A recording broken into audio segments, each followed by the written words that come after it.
Tahukah anda amal yang paling kecil pun boleh jadi luar biasa kalau niatnya betul?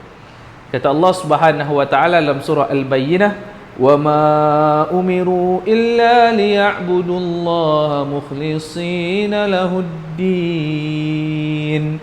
Tidaklah mereka diperintahkan melain supaya menyembah Allah dengan penuh keikhlasan.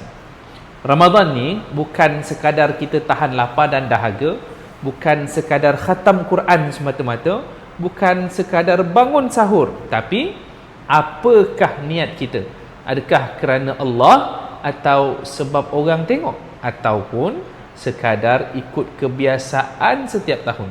Kadang-kadang satu sedekah yang kecil lebih berat di sisi Allah daripada amal besar yang penuh dengan riak.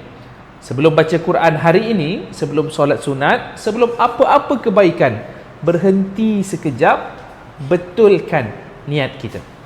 Mulakan Ramadan hari ini dengan niat yang betul dan lihat bagaimana Allah ubah seluruh perjalanan ibadah kita.